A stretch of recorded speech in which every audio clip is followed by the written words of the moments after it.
তুমি কিসের আশায় এখনো ইবাদত থেকে বিমুখ হয়ে আছো? একটাবার ভাবো যে তোমার নিঃশ্বাস বন্ধ হয়ে গিয়েছে, তোমার দুই চোখ বন্ধ, দুই চক্ষু বন্ধ করে তুমি একটাবার ভাবো যে তোমাকে সাদা কাপড়ে পেঁচিয়ে তোমাকে খাটে বহন করে নিয়ে যাওয়া হচ্ছে কবরের দিকে, সে অন্ধকার কবরের দিকে।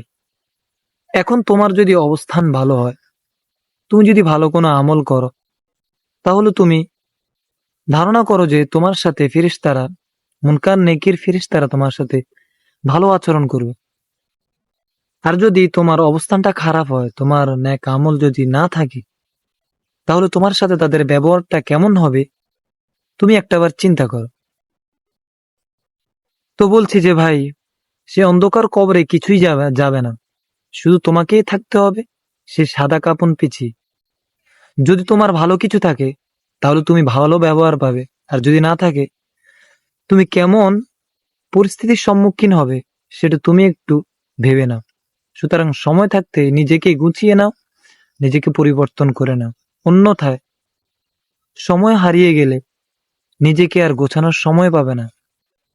ওই অন্ধকার জগতে চিৎকার করলেও কোনো লাভ হবে না।